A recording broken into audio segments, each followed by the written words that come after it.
Hi there.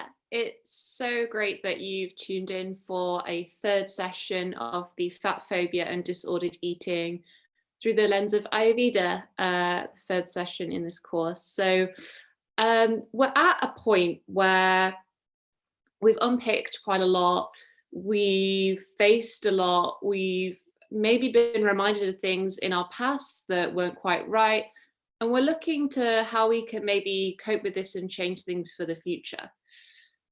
So we use this part of the session to really practice what we preach. So we learn all of the information and digest it intellectually when we listen to the theory and all of the history and the cultural things that we learn about, say, fat phobia through to the racist structure of BMI to all a plethora of things.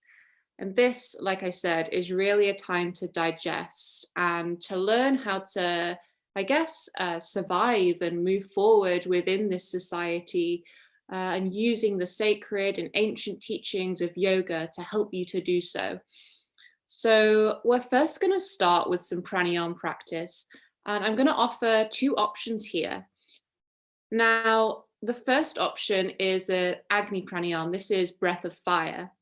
This is amazing if you want to really really just flush out any blockages that you have, especially in the lower region of the body. This can be anything to do with traumatic and toxic relationships. This could be very kind of historical. This could be like a family issue that has been haunting you for a while. The second option I'm going to give is a cooling breath, so kind of the opposite. And this is really for those people who maybe have suffered from a pitta imbalance.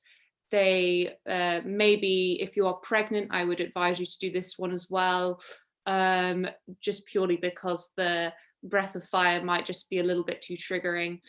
And this, again, this cooling breath, this Satali Pranayam, is just fantastic for cooling, clearing, and really just demystifying information, demystifying all that is maybe swirling around the mind and preventing from progression. So we're going to start, and I'm going to lead you through both. And if you know already that you do not want to practice the breath of fire, then please just maybe sit with your eyes focused softly or your eyes closed. So we're going to start by elevating the seat slightly. You can put a cushion under the seat, maybe a bolster, a block, or maybe you can sit on your heels if you don't have any of those. And then I would invite you to roll the shoulders back a few times, just really loosen any tension you may have in the neck, first of all. Maybe roll the head, the neck slightly, and then all the way back round. And then we will start by just inhaling and exhaling deeply through the nose.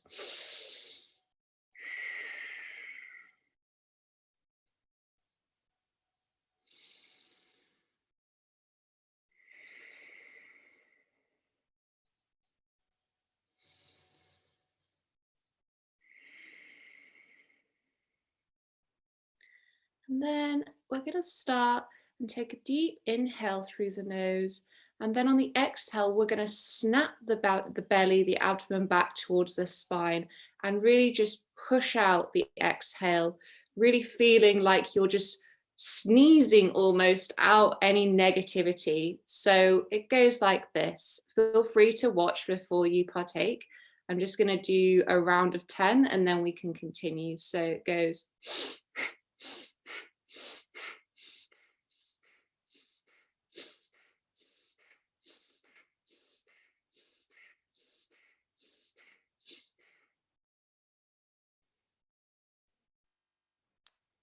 And then again, we're going to repeat the cycle twice more.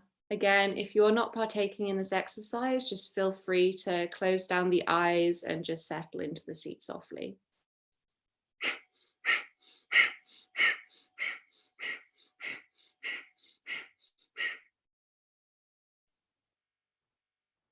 Once more, 3, 2, 1.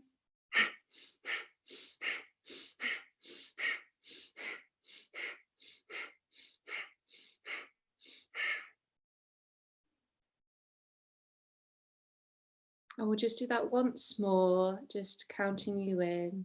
3, 2, 1.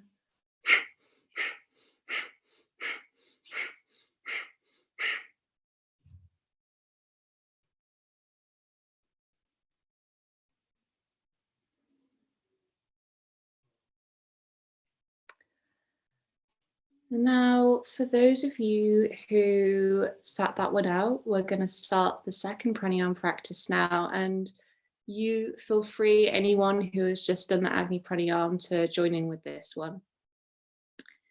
So if it's within your genetic ability to curl your tongue, I invite you to curl your tongue like that. And if not, then just breathe in through pursed lips, like this. So we're going to inhale for a count of 4, and then pause at the top, close the mouth, and pause for about 2 counts. And just feel the prana, the energy, the cooling air circulate throughout the skull. And then I want you to exhale through the nostrils for a count of 8. If that's too long, then 6 is fine, or just however long you can last for. Inhale for a count of 4.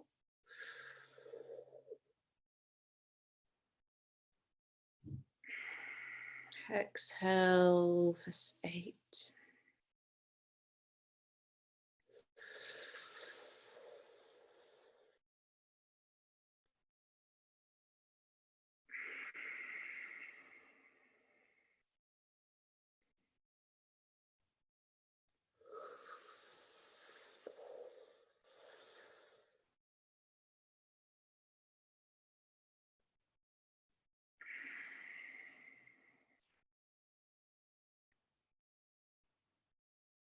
Inhale.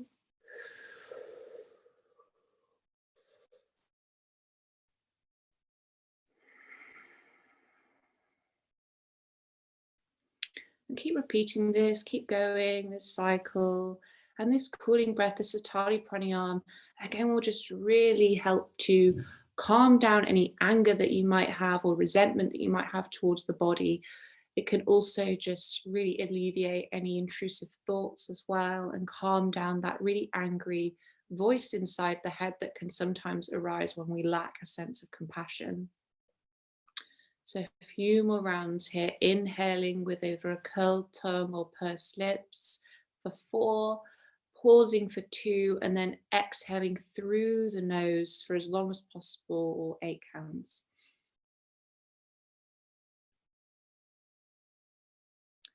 When you come to the end of the next exhale, just slowly bring the hands to the center of the chest with the back of the thumbs resting against the sternum. Roll the shoulders back, tuck the chin slightly, and close down the eyes.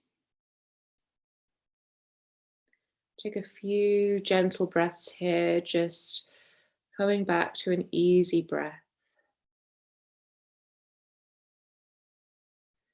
Now, these 2 pranayams are meant to be practiced. They are meant to be explored, unpicked, and investigated. So I encourage you to practice these, whichever one suits you, beyond this session, and take them forth into your journey of either recovery, of discovery, or just as part of your daily routine, your daily rituals, just to maybe open up your mind to new possibilities, new things. Now gently float the hands down to the knees or the top of the thighs, with the palms face down onto the thighs, the knees. Again, you might want to roll the shoulders back, knit the scapulae, the shoulder blades together. And we're just going to take a short practice of loving kindness meditation here. We're really going to open up the Anahata chakra, the central chest heart chakra. This resides in the rib cage. So I really encourage you to, first of all, imagine the space inside the rib cage. Imagine the atoms that are bouncing around within this area. Are they quite tight, or are they bouncing around quite freely? Feel the back body, feel the warmth circulate through the back of the ribs. This might be hard to imagine in the beginning, especially if you find it hard to, for instance, accept any compliments or receive any love. But really start to imagine a warmth. Imagine a loved one just gently placing their hand on your back. Feel the energy around this hand. Again, just feel the atoms bouncing around this region. Now bring the attention to the front of the chest. You might want to bring the hands up to the front of the chest and gently, inwardly say to yourself, I am safe. I am secure. I am brave. I am courageous. I am present. I am love. Take a deep inhale. Exhale out the mouth. Now, either with the palms at the chest, or again with the palms floated down towards the face down on the thighs or the knees. Again, bring your attention back to the lungs and space in between the rib cage.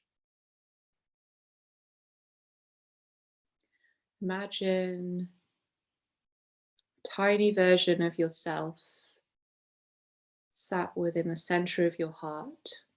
If you find this hard to visualize, maybe imagine a green glow. Now take a step outside of your body and look at this either green glow or tiny version of yourself as if it's your loved one, whether this be a parent, a son, a daughter, a pet, a partner, a teacher. And say to this tiny version of yourself,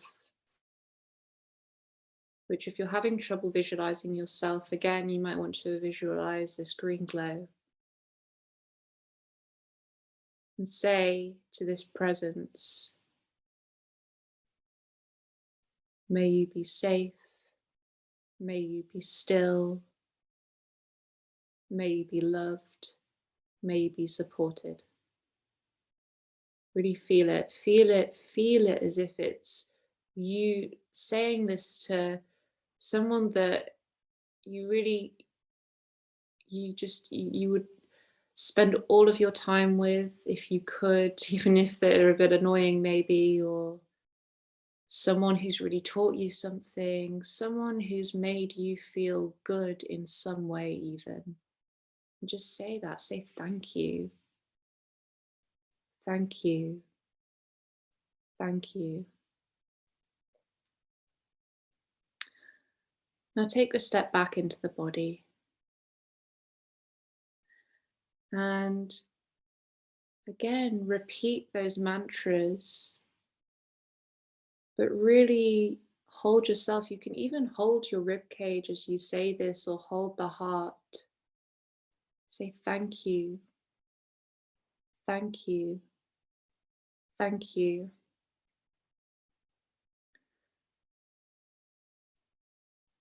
And know that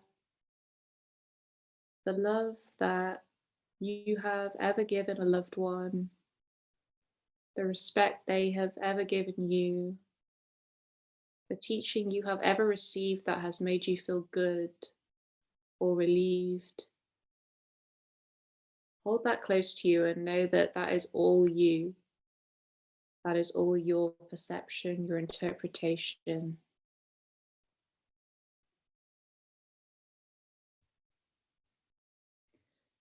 Feel the warmth cultivated within you through this practice. Bring the hands to prayer at the center chest.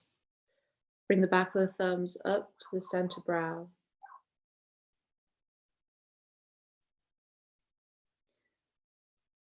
And now make a dedication, or a sankalpa, as we say in Sanskrit. Make a dedication as we go forward. We're actually, as we're recording live, we're at a new moon, so we're thinking all about intentions on this day, but it doesn't matter. We can apply this to any time in the lunar calendar. So think about something that you want to take forward from this course. What do you want to do with it? What do you want to put into action? You know, you've got all this intellectual stimulus and energy and information. Now let's put it into action. Karma. Bring the hands to the center of the chest. Take a deep inhale through the nose. Breathe out the mouth and softly open the eyes. Invite you to find a comfortable position, whether that be laying down on your back, whether that's sitting in a sofa or a soft chair, whether you're maybe just resting on the ground in the seated position where you've been meditating. Rihanna is now going to talk through the third section in our course. Thank you for joining us, and I wish you well in your journey.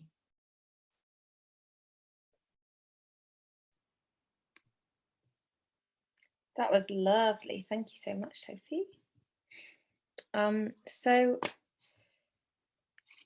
before I do a screen share, I'm just going to say thank you so much for everyone who has so far contributed to some of the discussions we've been having. Thank you for your interesting emails. Just to let you know some of the things people have been saying. We've had comments about you know, people's own family stories and kind of understanding the kind of place they might have been coming from, and how that's been inherited by that person, and how they might be kind of passing that on again through kind of methods they weren't aware of. So that's been really interesting. We've also had kind of some reflections about food access, so people not being able to have access to food if you're in a working class community especially. So you might not have the transport means, you might not have shops nearby, you might not have a car. So yeah, talking really about food access as well, which has been really interesting. Now I'm just going to share my screen.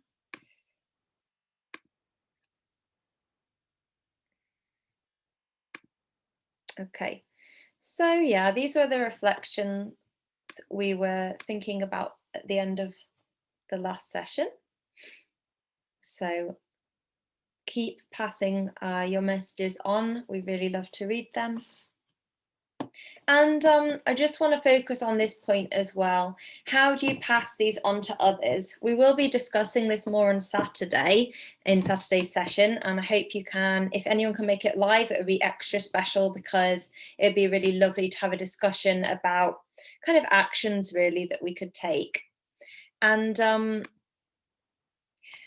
how do we pass this on to others? Why are we speaking about this? You know, why is this information important for us in this kind of wellness community to be discussing? Anybody in a healing space, I think, has a kind of duty to think about these things, because if we don't think about these things, we can perpetrate really dangerous belief systems, and we can also be the perpetrator of abusive and destructive behaviors. So it's really, really important that if you are in any way in a healing space, or you're trying to make that for somebody else, that we're all really thinking about this kind of stuff together.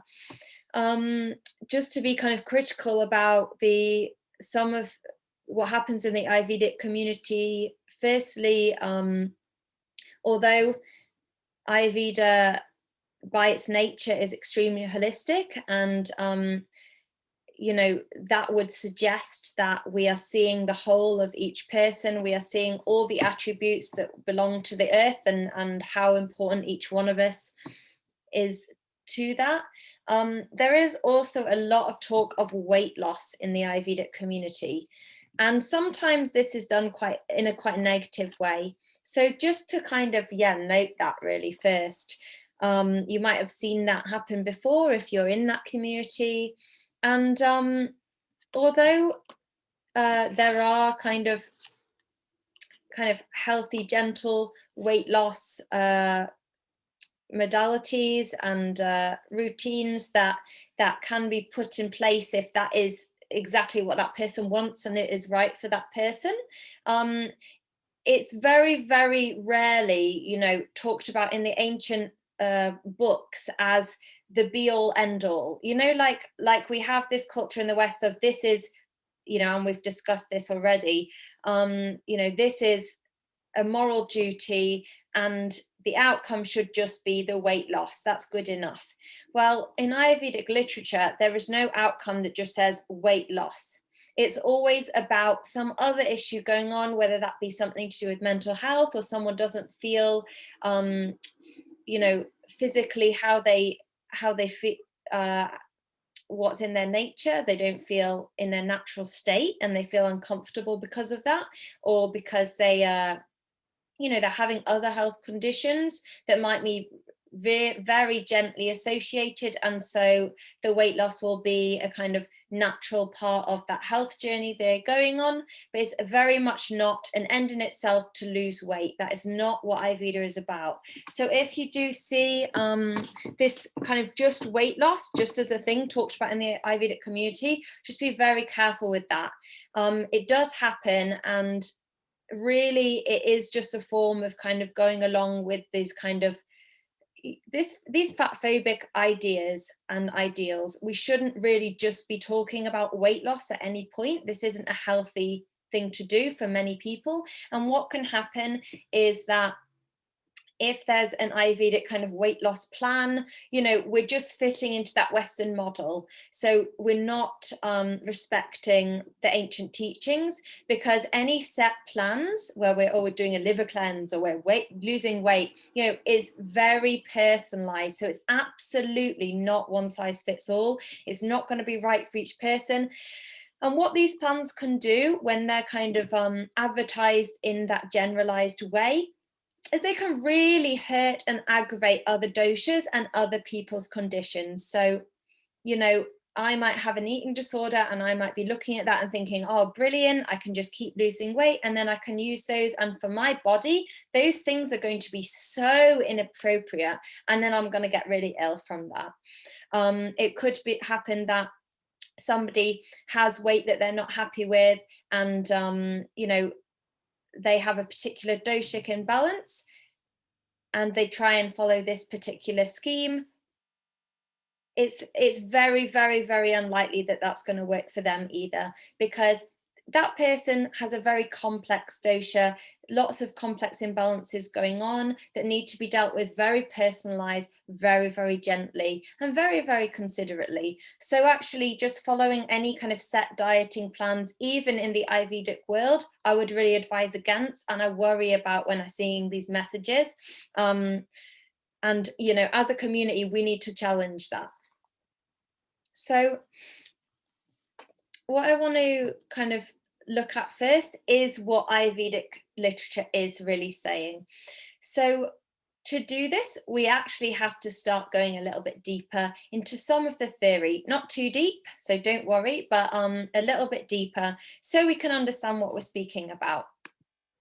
The first thing I want to speak about is the actual dhatus. So these are the tissues of the body.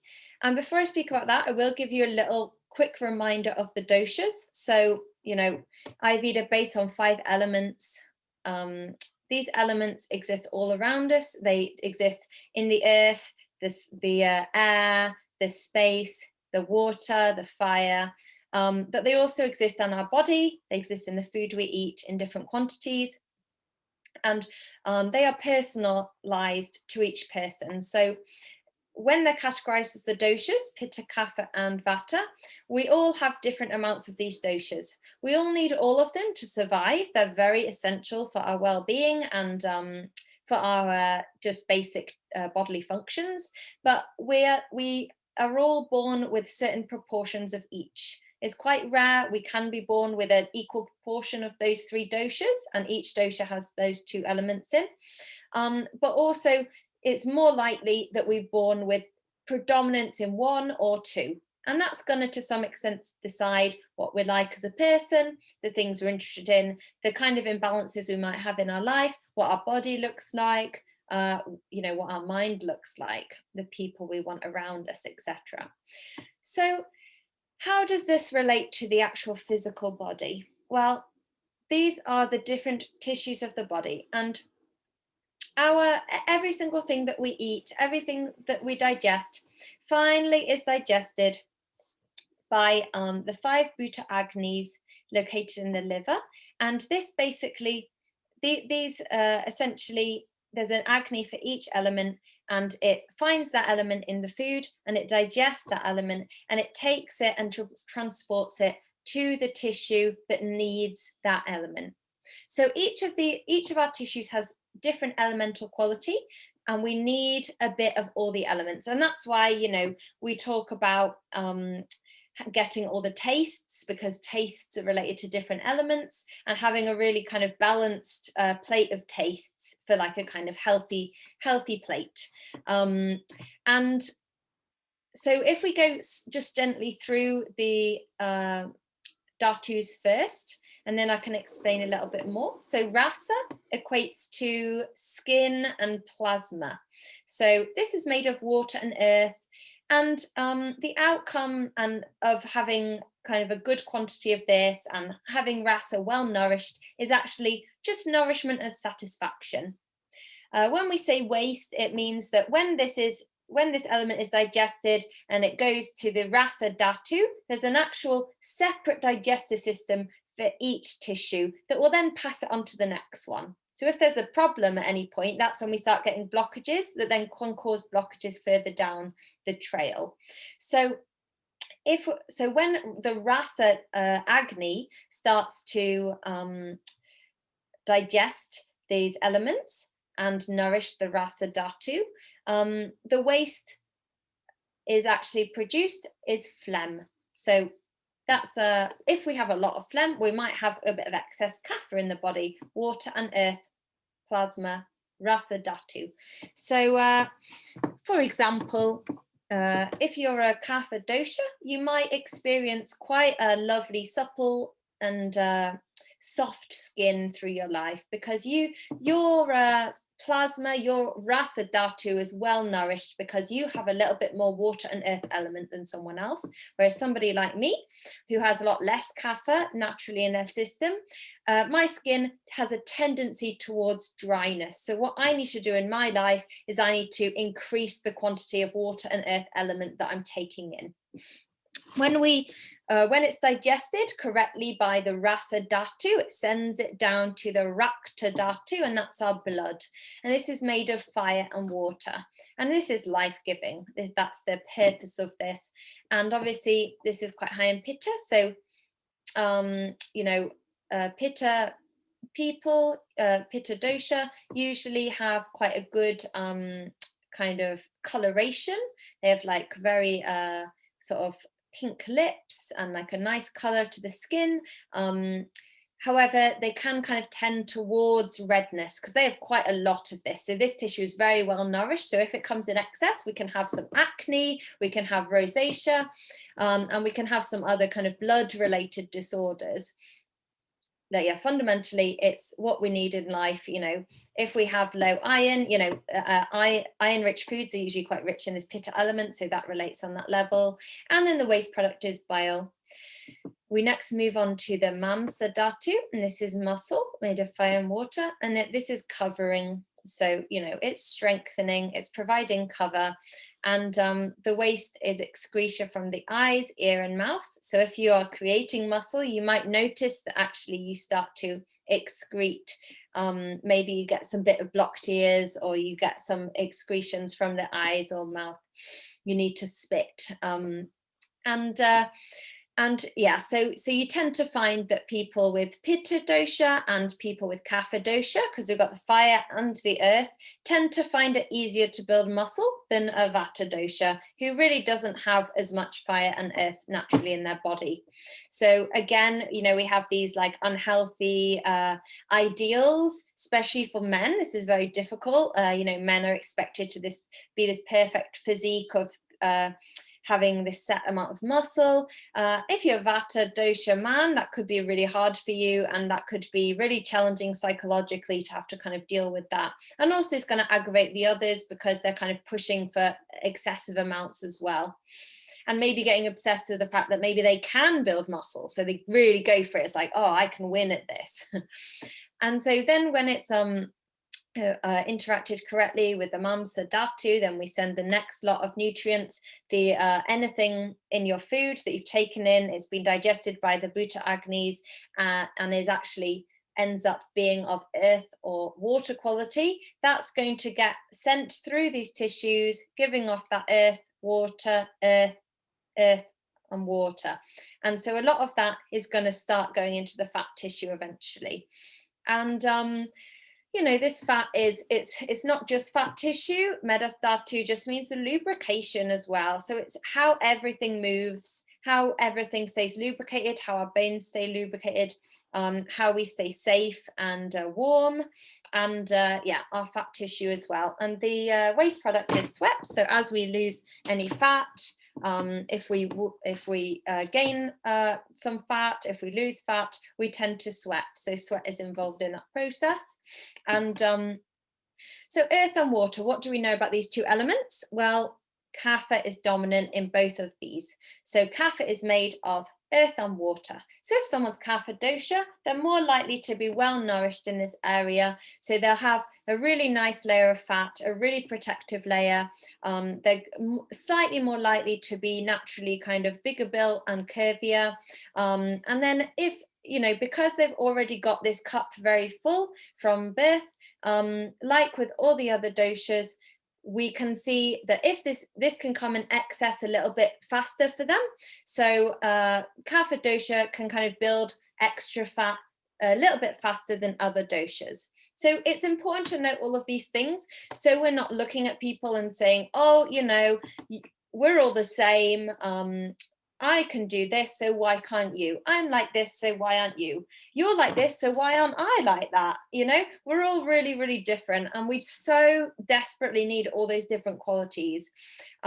Just like somebody who's Pitta is going to, have really like nourished blood that can actually get into excess and cause kind of blood disorders like acne, like eventually high blood pressure or some heart disorders, headaches, things like that.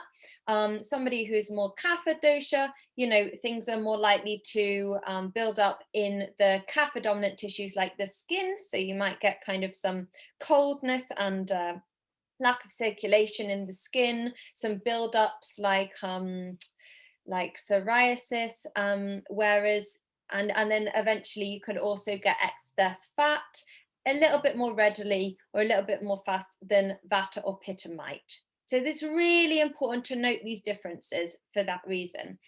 Bone. So in next coming to the bone is an air and ether tissue.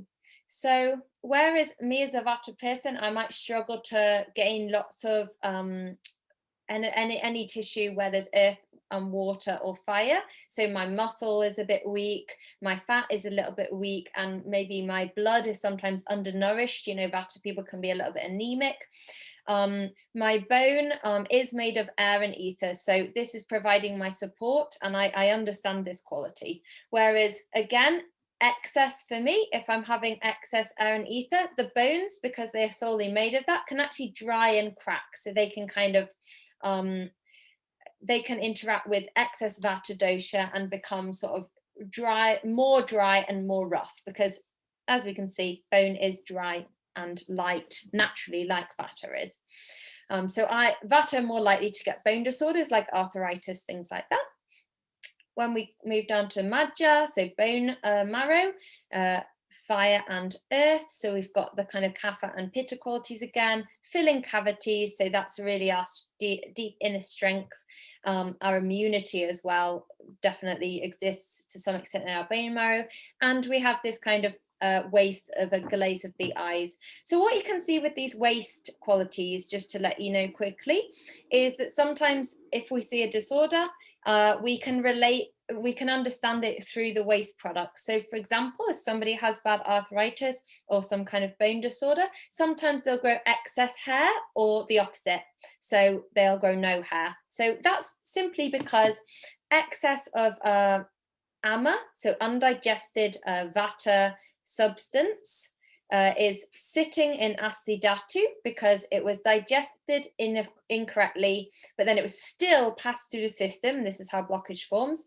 Passed through the system, comes down the system, not really attracted to the plasma or the blood, but actually, yes, here's the quality I know and love, the Asti Dhatu, the bone. So I'm going to sit here. But because I'm undigested, I'm not going to nourish the bone. I'm just going to sit there and cause problems. And because my quality is like Vata, so I'm dry and rough and, you know, all these things, I'm just going to sit here and I'm going to make the bones more dry and rough. But also the bone tissue is going to be overloaded. So we're going to start getting loads of waste product. So we start getting lots of excessive hair growing, or none at all if we've gone the other way. So if there's a blockage a little bit higher up. And if you see a blockage at any of these points, you can find that sometimes the next tissues will be undernourished just because of the blockage further up. So if we kind of feel all right, but suddenly our period stopped, or there's a really serious problem in our menstrual cycle or reproductive tissues, we might know that actually there's going to be a problem to some extent with the other dosha, with the other dhatus. There's going to be a problem further up in the system, because for it to get to this point, there will have been a blockage before then.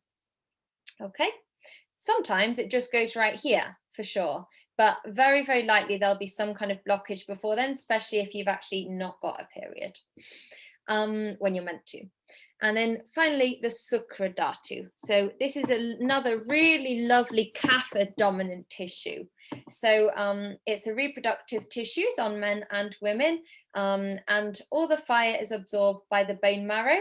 So what's left is just this lovely pure water, and we need this water for reproduction. We don't need any fire, we just need this pure, lovely water. So with Kapha dosha, you tend to get people who are a bit more fertile.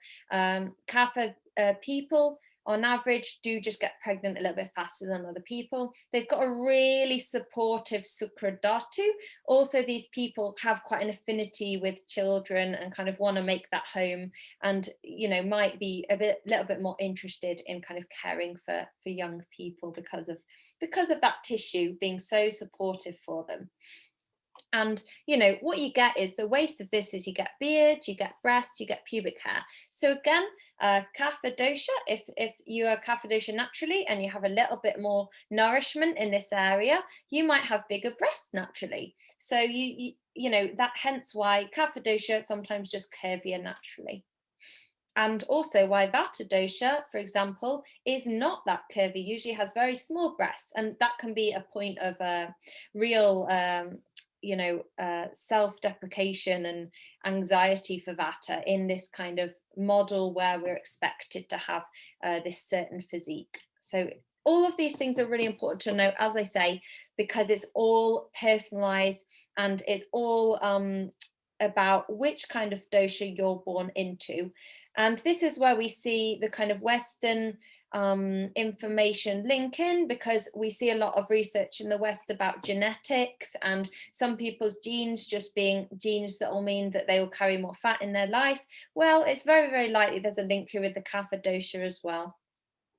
And it's also just important to generally note, just again, this is a really nice system for seeing how absolutely necessary and important every single element is, and how that when we might look at things like fat as a bad thing in our society, it's actually offering absolutely necessary lubrication, and without this we wouldn't be nothing. Like, this is absolutely vital forces of nature that are happening in our body to nourish us and keep us going. So this is another kind of appreciation really for those tissues. So this is quite just a nice diagram to look at.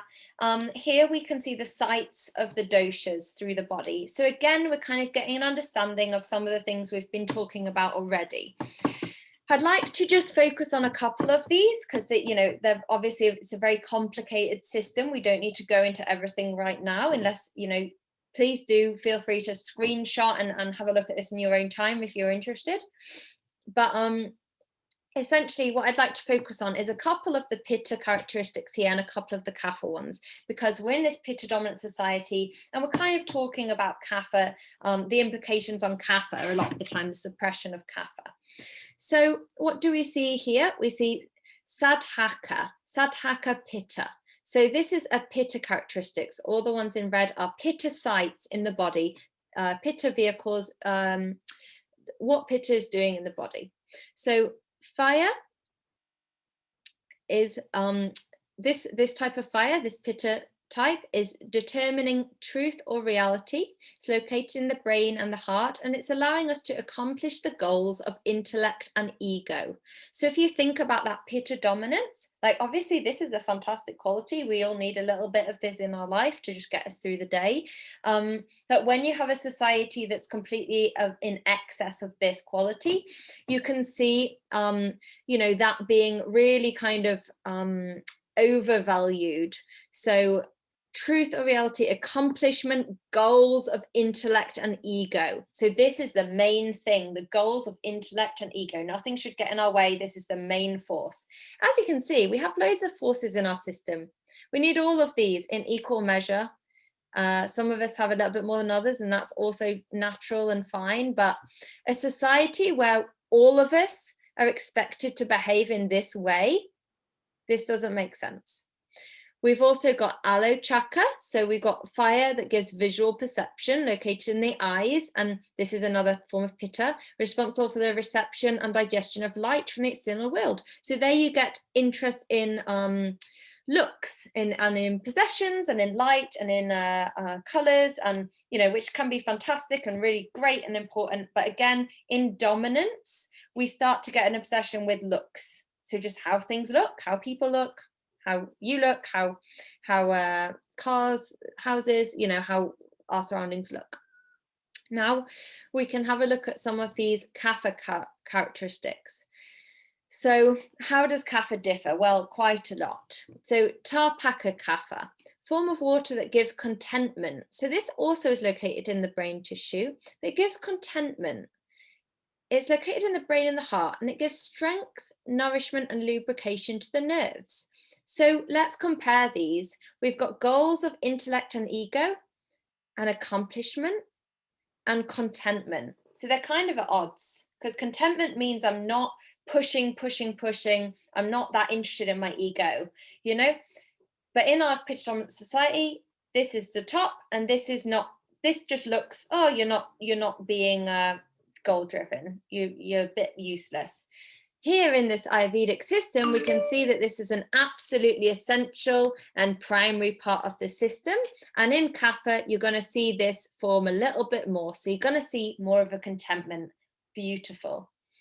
Bodhaka, so kapha bodhaka, a form of water that gives perception, located in the mouth and tongue, saliva, part of the first stage of digestion. So again, if we take it back to some of the previous sessions, we think about that kind of pitta dominant drive and obsession to take away our sensory pleasures and take us kind of almost out of this world, immortalize us and separate us from animals, separate us from marginalized groups of society that we don't want to have anything to do with, that we want to enslave, that we want to take things from. And actually, you know, as we can see here, this is again a really normal, natural part, and is also going to be seen a little bit more in more prominent kapha dosha. So immediately we can see this kapha system being suppressed. No, you're not allowed to feel contentment. That's going to be pushed down. And also, no, you're not allowed to feel satisfaction from your senses. You're not allowed to feel that lovely taste that you enjoy so much with your food. Another reason why kapha dosha, if you have a bit more kapha dosha, you enjoy food more, because you have a little bit more of this natural water located in the mouth and tongue that is going to give you that sense of taste. So it's really lovely. Avalambaka kapha, this form of water gives support and is located in the heart and lungs and gives lubrication to the chest. And I just wanted to mention this last of all because that is that beautiful kapha characteristic that again is overlooked, that really special kind of supportive, loving area that just supports us all mentally and physically, and we just need it so much. So, you know, these areas that are all part of this natural system are massively overlooked, and we're literally looking at a couple of them and saying these are the main things to focus on in life. So very imbalanced. Okay, so now we move on to just having a little look at food. So how do the doshas relate to food? Well, very differently. So again, we're just trying to take away from that perception and idea that one taste, one pill, one thing, one diet fits everyone. No, it does not, and not everyone will enjoy it or want it either. And this is why. So all our food, as I said, contains these different elements, just like inside of us. And when we take them in, we're taking those elements in, and then it's going through those tissues, nourishing our tissues, etc. So when we look out into the world and we want some food to eat, we are looking for certain characteristics that are about us or are about what our body needs. And this is different for every person. So firstly, just to go through the tastes, so you start to get a little bit of an idea.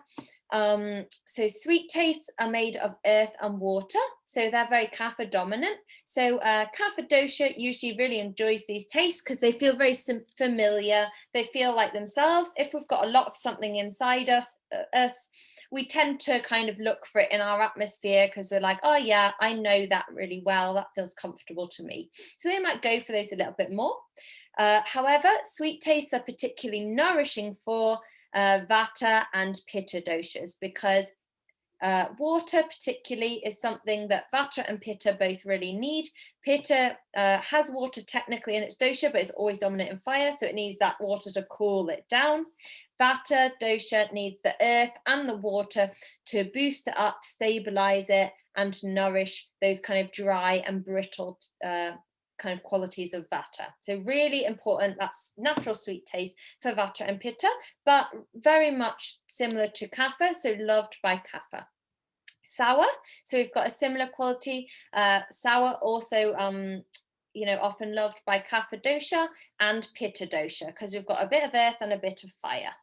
So loved by both those doshas, they see it as familiar. However, most balancing and most necessary for vata dosha, because vata dosha doesn't have earth and fire, so it's nicer for, and these just a precursor, if you're suffering from anything particularly, don't just go with what I'm saying and be like, oh right, I need that, because actually whatever dosha we're born with, whatever we're like, if we're suffering with something, we need to check what the imbalance is, because it might not be our birth dosha, it might be something else.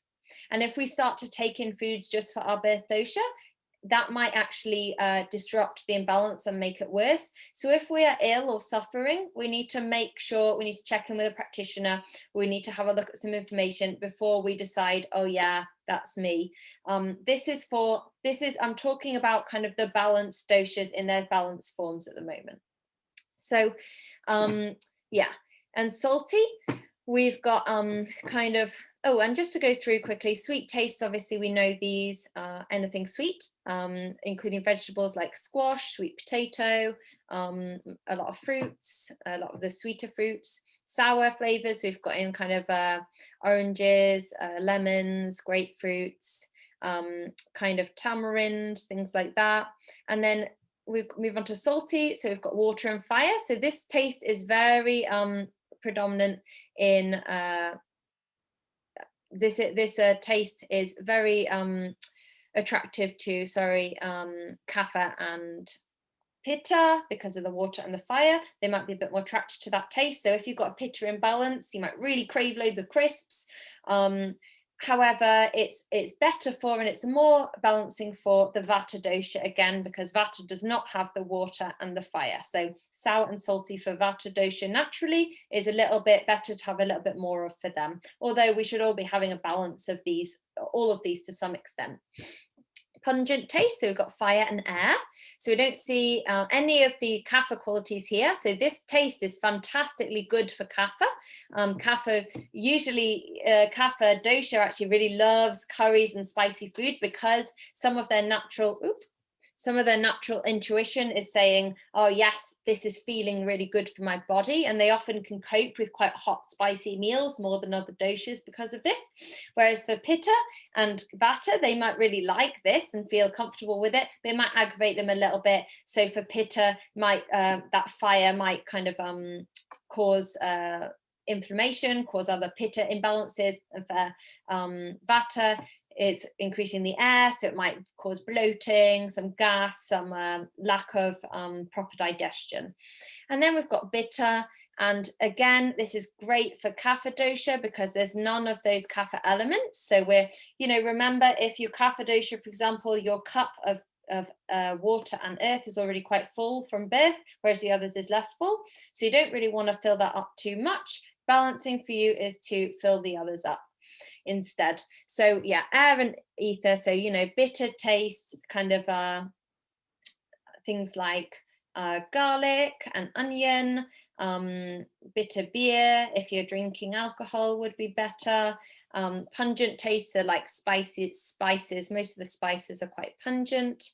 And then we've got astringent, and this is air and earth. So astringent and bitter, vata people get quite attracted to those. So if you're doing kind of diets where you're having lots of raw food, lots of salady things, these are sort of astringent and bitter. So vata's like, oh yeah, I can do this. This feels like me. Not so good for them, actually. Quite damaging, can be really harmful for that dosha, which is why that diet culture again can be really dangerous for people who are like more vata dominant, because they've got that natural feeling of obsession, that natural insecurity with their body, and also that they're going to be more attracted to, oh yeah, bitter astringent, I can eat this for days, yeah, this is a bit of me, whereas maybe kapha is like, oh, bitter, astringent, not bothered about that. That doesn't feel familiar to me. Even though that might be good for them, it's like, oh, no, I'm not going to go for all those salads, where that could be really damaging for somebody who's vata, going for all those things. For example, if you have a diet, you do have a lot of diets where it's either like an apple cider vinegar kind of diet or like a raw food diet. And actually, who's going to go for these diets? It's not kapha dosha, who maybe, it wouldn't be massively harmful for, but it's not great because it's a diet. It's actually going to be the other doshas who are like, oh yeah, I like that flavor anyway, I'll eat loads of that, and it's going to be really damaging. So yet another reason why diets might be really damaging, and this one size fits all approach is just not appropriate or relevant and can cause a lot of serious imbalances. So yeah, astringent, kind of think of like tannins in teas. Astringent, like dark greens, dark leafy greens. So if you have loads of those as vata doshas, you might get a bit windy, you might get a bit high vata come into the body. Whereas this is really lovely for kapha dosha, really nourishing, and not too bad for pitta dosha, bitter and astringent, also quite good, also pretty good stuff. Whereas the apple cider vinegar diet, which pitta is gonna love, really, really bad for them, because then you get that really sour kind of salty taste.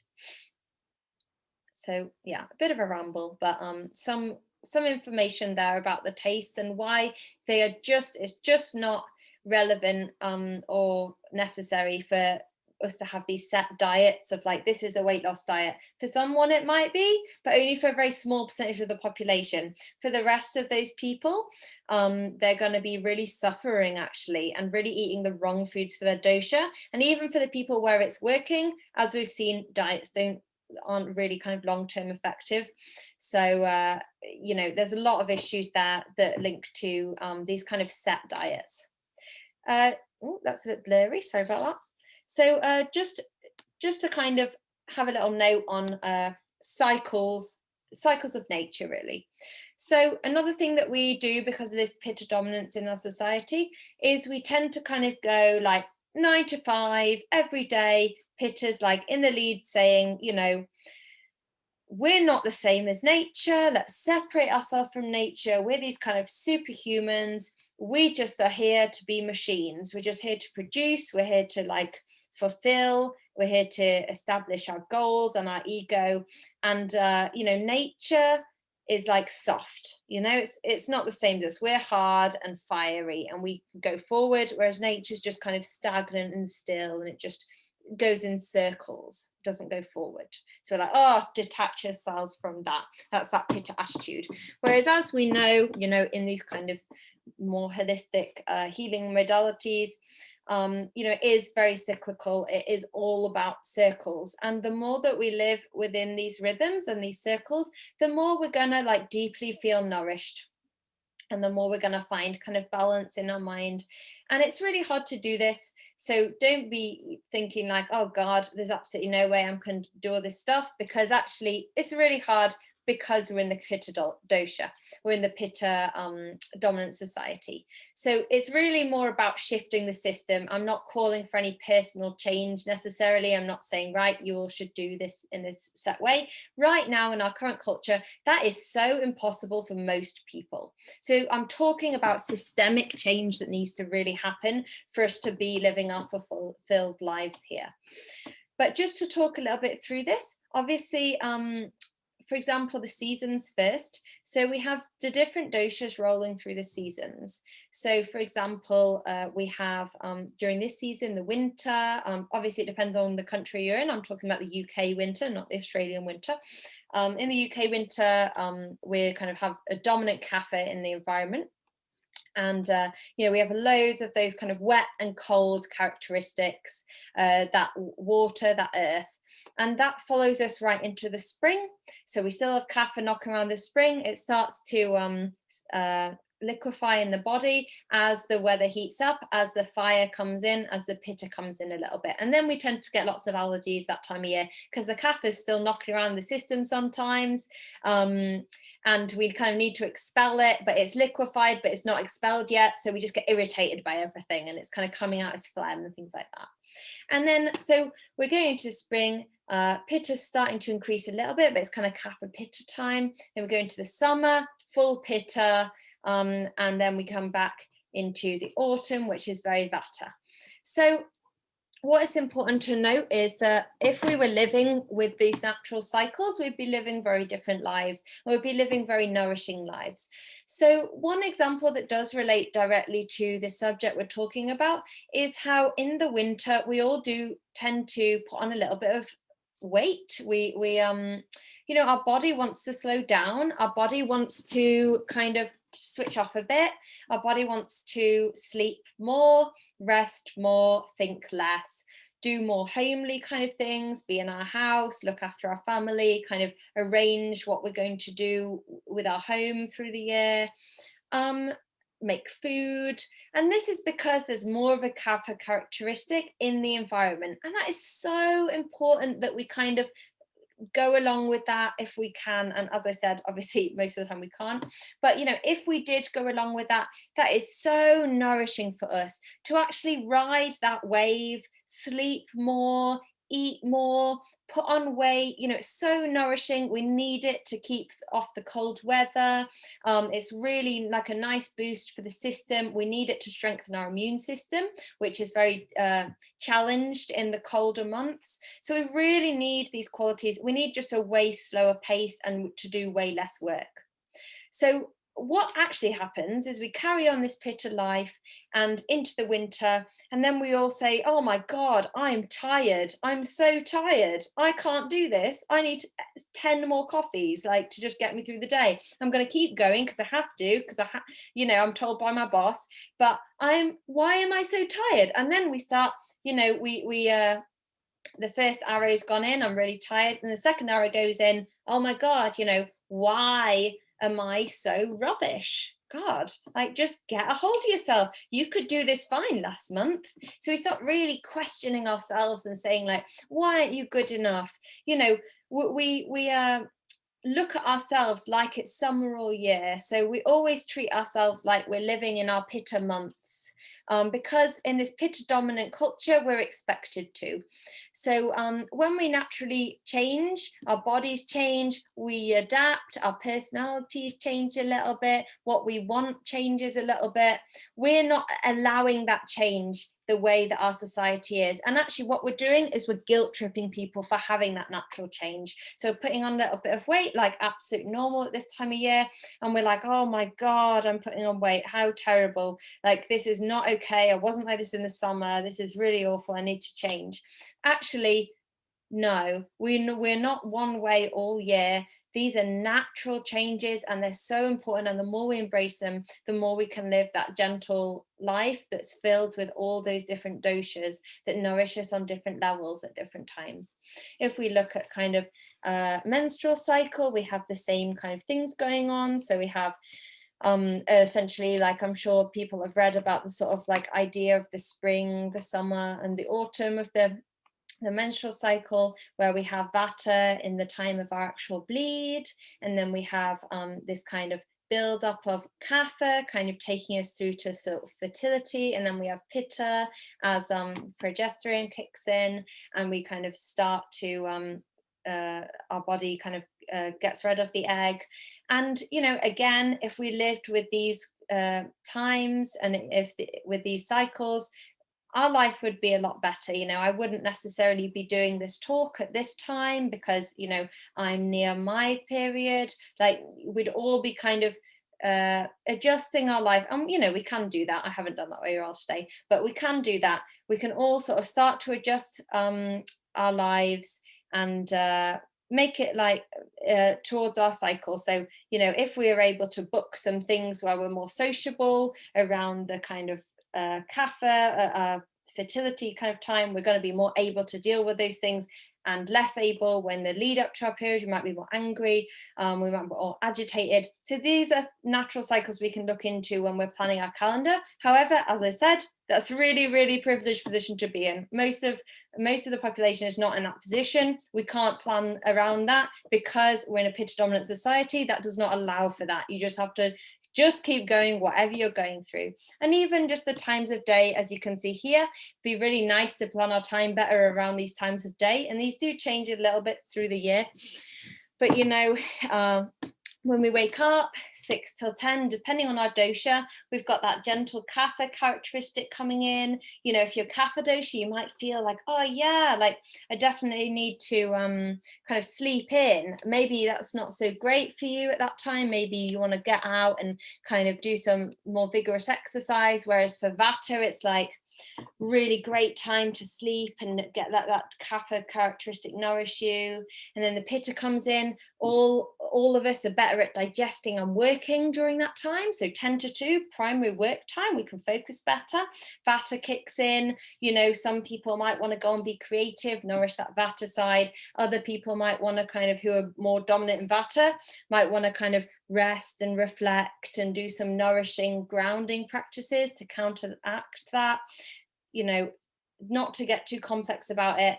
My main point being, in an ideal world, this pitta dominance is not currently allowing us to do this, but in an ideal world, we would be going with these cycles and these natural changes, and a part of those natural changes is changes to the body, and we would be more able to see them as really nourishing and accept them, whereas our current society, we can't accept them. Now I'm just going to take you gently through the dosha. Hopefully we have time. This is the last thing I want to do today. and just talk a little bit about what we expect from this dosha in terms of maybe what they might tend towards in the pitta dominant society, especially talking about eating disorders. So things that these doshas might struggle with most. So the vata dosha, as we've explored, we are aggravated by the same qualities as the vata dosha. So the cup's still very full, already very full, so we can easily overflow by adding more of the same quality. So these qualities being light, astringent, bitter, pungent, raw, dry, cold, rough, and mobile.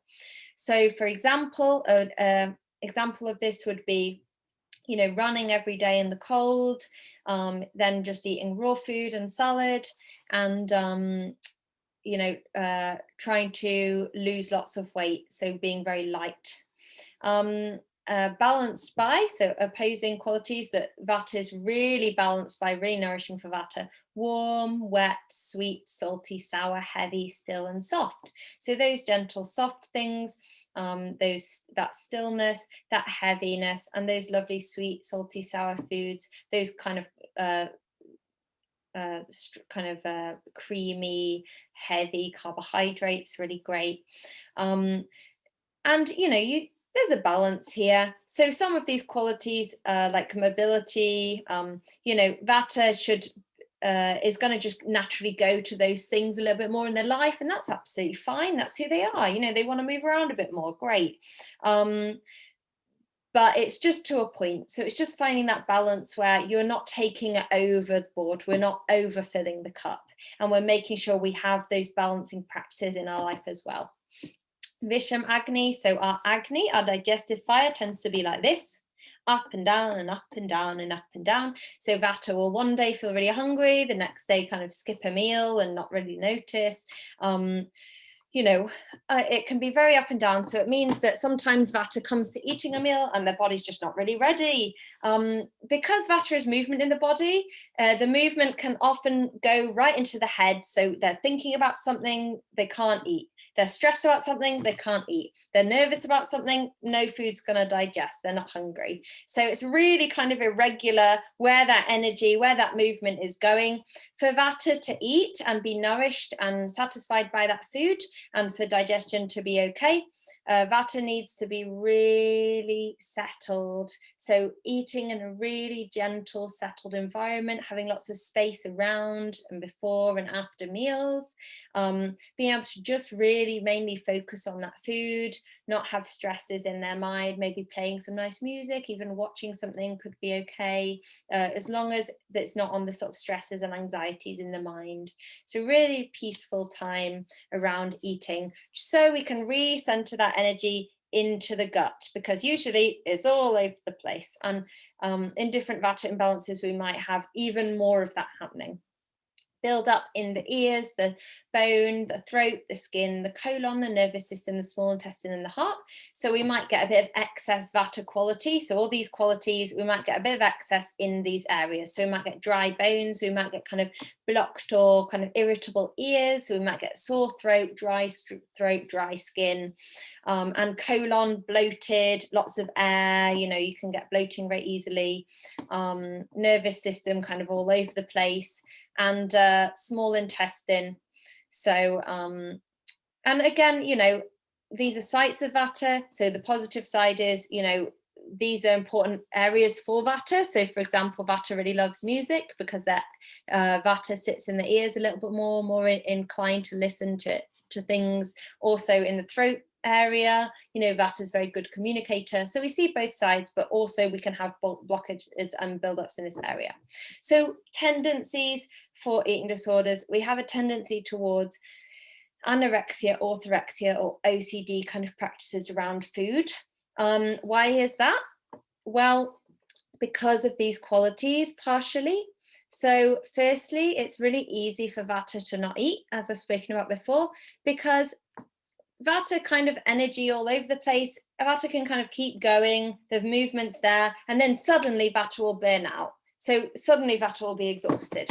But for a really long period of time, Vata can just keep going, and their body's not necessarily sending them the messages because of Vata being movement in the body. If there's a slight imbalance, all the movement can get kind of stagnant in one area. So you've got lots and lots of thoughts in the mind, but there's no sort of messages coming from the body. So the body's not able to say, please stop doing this, I really need to eat. Your mind's just like, woo, woo, busy, busy, busy. And then you're suddenly, oh, passed out. So that can happen really easily. But what that means is that Vata, if they're very insecure, I'm not going to go into the reasons behind this again, because we've talked loads about why that might be, why Vata might be insecure in this culture, why anyone might be.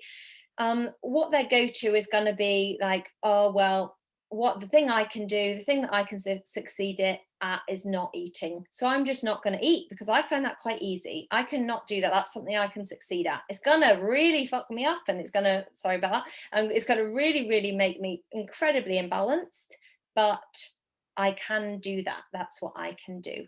I find that easy.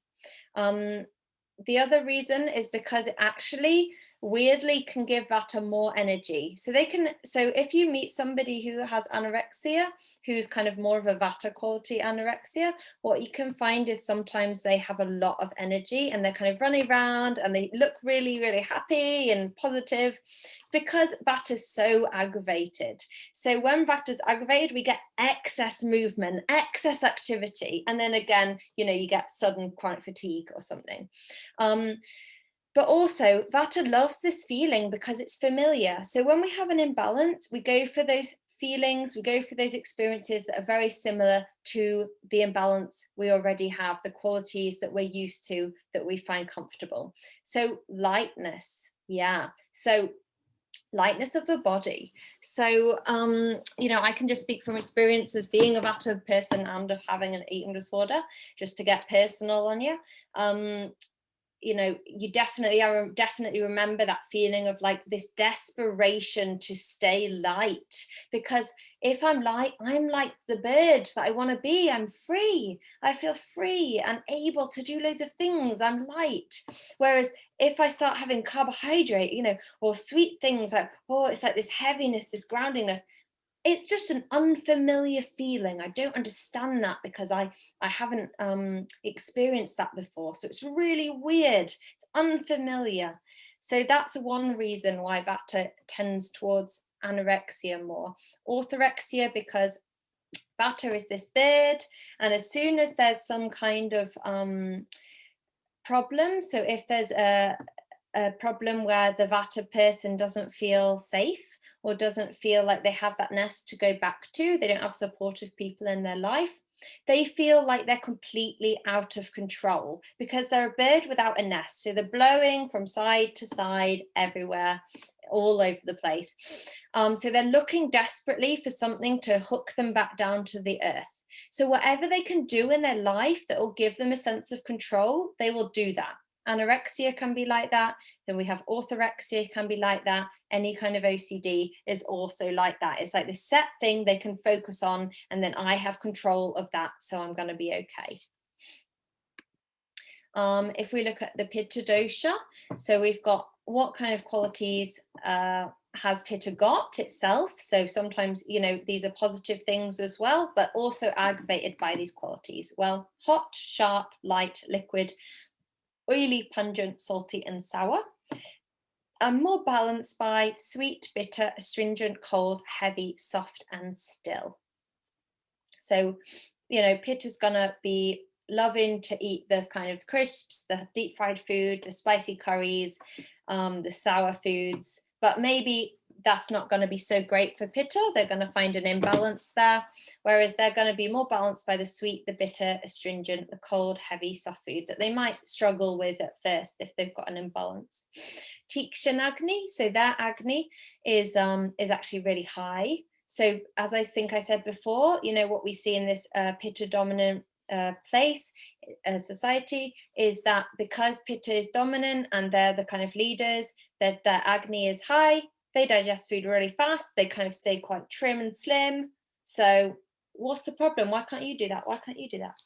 So basically Pitta finds it fairly easy to sort of keep to a certain weight Their weight tends to not fluctuate too much. They stay, apart from later in the life.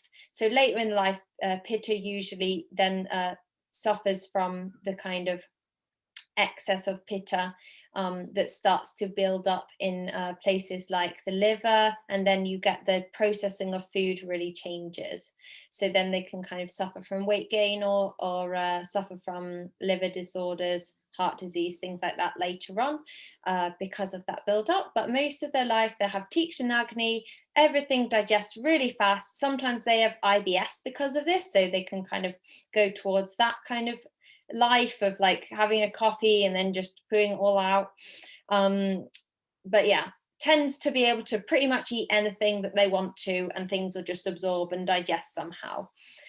Builds up in the head, the eyes, the stomach, the skin, the bone marrow, blood, fat, liver, spleen, small intestine. So you can see these things as a place where pitta might struggle. So they might get headaches, eye strain, they might need glasses earlier, they might go bald earlier, stomach ulcers, things like that. So Tikshan Agni, what it can do is it can cause a stomach ulcer. It's essentially loads and loads of acid. So anything that comes through, it's going to get totally broken down and not really stored. But it's also going to make an ulcer at the same time, potentially, if there's too much of it. Blood, acne, things like that, liver, etc. And so tendency towards, we do actually sometimes see with pitta who wants to keep that certain body type, and is obviously that fat phobia that exists. Often sometimes we have the use of laxatives or laxative substances because pitta finds it really easy to do that. It's like, oh, I'll have a coffee and then everything will just go through. That's fine. And that can be kind of a problematic relationship with food by using those things all the time to just get rid of food. Also to bulimia, so pitta finds it pretty easy to be sick just because of the excess acid. It's like, oh, can easily come out. So that's an easy way for pitta if they're in that really stressful society, that really stressful state, everyone looking a certain way, they're pressured to look exactly that way too, they're competing, a competitive society, they're unhappy with themselves for some reason because they've got that kind of inner critic, especially if they're a woman. So that's one easy thing they can do. Eat the food. I can't not eat the food.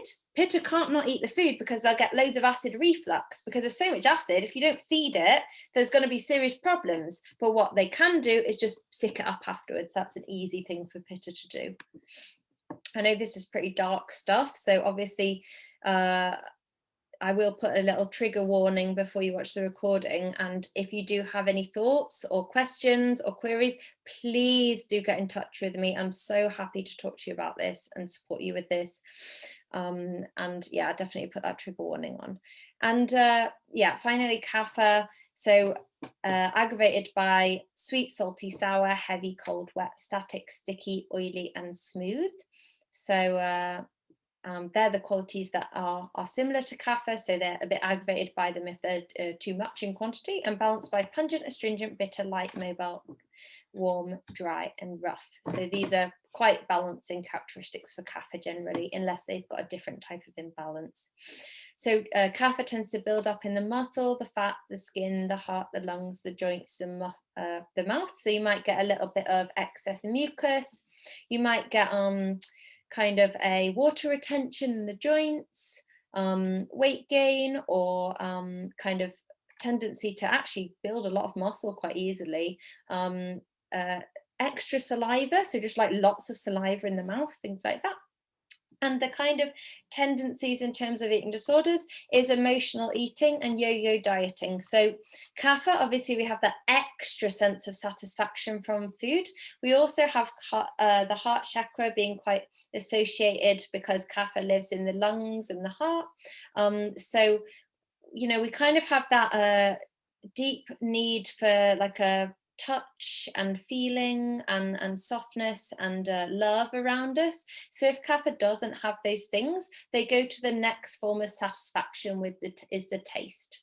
So whereas vata might not eat if they're sad because they don't have any energy to digest, so there's no messages saying to eat, kapha would actually have more hunger and want to eat more, because this is kind of a hole here. So what can I nourish? I can at least nourish here. I can nourish my extra strong kind of salivary glands, and that's going to be really lovely and nourishing for me. Also, those kapha qualities are loving. So earth and water characteristics in our environment are loving, gentle characteristics. So any of us, for most of us, carbohydrates and sweet food do offer some form of like feeling of satisfaction and love. Same for kapha, apart from if they're imbalanced in any way, it's even more so. So they're really attracted to these things as a form of like love and feeling nourished. So they're going to really go for those lovely sweet things, those carbohydrates, as a form of kind of self-medication for something that they're going through. Or just if they're unhappy in any way, or bored, or anything they're finding difficult, that's a really nice easy form of satisfaction that they can just have and soothe themselves. So they might go for that a little bit more. And then yo-yo dieting, because of our pitta culture. So pitta culture saying, oh well, you're the wrong size, or you shouldn't be gaining any weight at all, or we don't like fat at all. And kapha's a bit more likely to have fat. So kapha's like, oh my God, I better do something. I have to, I'm going to emotionally eat because I'm feeling fat shamed, and I'm feeling really awful about what you've said to me and what society's telling to me. So I'm going to eat to help myself feel better and to feel nourished and relaxed. But then I'm going to yo-yo diet and suddenly cut loads of food out or follow something, because then I remember like, oh my God, I have to be this other way. But then I'm going to eat again because I feel horrible about doing that, and that made me really unhappy. And then I'm going to do that again. So you kind of get this horrible feeling for kapha and this kind of yo-yo effect. I'm going to leave it there because I know that's a lot to take on board, and we're nearly out of time. And I just want to kind of leave you with the understanding that, just remember that these are not like set ways of being. There's no like definite here. Like if you're not feeling aligned with one of these, that's absolutely fine. There might be some imbalance going on, or you might be a dual dosha. Like there's a lot of dual doshas around. So kapha vata, for example, would be sometimes quite a confusing dosha to be. Lots of different feelings involved there. Maybe a slightly different form of disordered eating might arise for you. It really, really depends. It's so personalized and individual. These are just some generalizations that we can make about patterns that we've seen through time and from the Ayurvedic literature, but definitely not concrete in any way. And also, as I said, please do reach out if you need some support with any of these.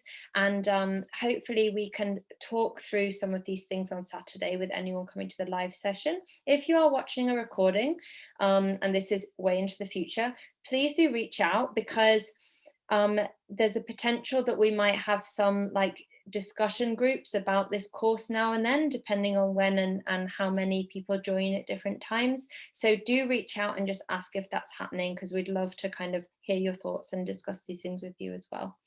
But for now, I will say, I will just stop the share, and I will say thank you so much for coming, and goodbye.